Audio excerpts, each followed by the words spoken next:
Les actions concrètes que nous avons initiées, c'est d'abord une action en faveur des jeunes. Nous accueillons 700 stagiaires et alternants par an. Nous avons lancé 2 classes de CFA. La moitié des participants ont été embauchés par Nexity en contrat CDI. Autre action concrète, la féminisation de nos instances. Nous avons 50% de femmes dans l'encadrement de Nexity. Et au sein du COMEX de Nexity, nous sommes très fiers d'être à 47% de membres du COMEX femmes. Le dernier exemple concret, c'est l'accord que nous avons signé sur l'emploi en faveur du handicap pour pouvoir favoriser l'accès au sein de Nexity aux emplois pour les collaborateurs ou les candidats concernés. Et je dois dire que nous sommes en interne très fiers de la mise en œuvre de cet accord.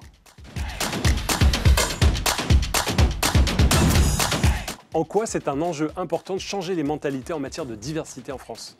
Ce qui est intéressant, c'est de poser la question. Parce que dans le monde d'aujourd'hui, pouvoir effectivement être une entreprise, et toute entreprise devrait aujourd'hui être ouverte sur la société et avoir conscience du fait que dans un monde de plus en plus éclaté, polarisé, être un endroit où la diversité est mise en œuvre, déployée de manière naturelle, c'est quelque chose qui s'impose nécessairement. C'est une nécessité, l'inclusion.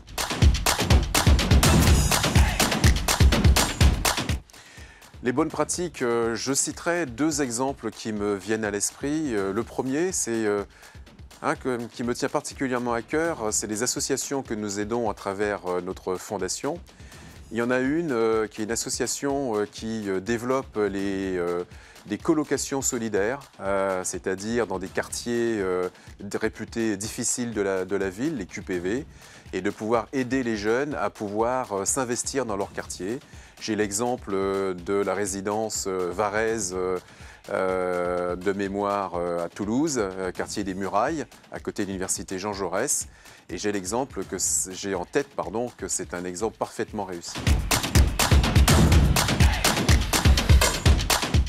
Ma devise pour mobiliser largement, j'ai pas de clé marketing sur le sujet.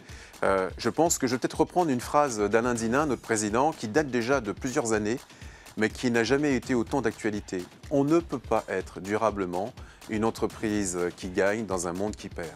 Et je pense que cette évidence, tout le monde l'observe aujourd'hui. Je ne citerai pas d'exemple récent, mais enfin, cela s'impose et je pense que c'est mobilisateur pour le futur. Ce qui me tient à cœur, en conclusion, c'est sans doute la nécessité pour les entreprises de prendre conscience, même si elles ne le désirent pas naturellement, qu'elles ont un rôle social à jouer. Pourquoi? Parce que c'est encore un des rares endroits où on peut se retrouver collectivement, à cohabiter, à travailler, vivre ensemble en fait dans l'enceinte de l'entreprise, en acceptant l'altérité, chose qui n'est pas si évidente, et aussi en acceptant la diversité et la chance qu'offre la diversité pour les entreprises. Chez Nexity, c'est quelque chose auquel nous croyons fortement, que nous mettons en œuvre. Et puisque c'est la conclusion, si j'osais, quand même, cette entreprise est dirigée par une femme avec des origines du Nord et par, vous le voyez vous-même, un homme de couleur, d'origine antillaise. Alors, c'est peut-être caricatural, mais ça veut dire quelque chose. Sommet de l'inclusion économique. Agir avec impact.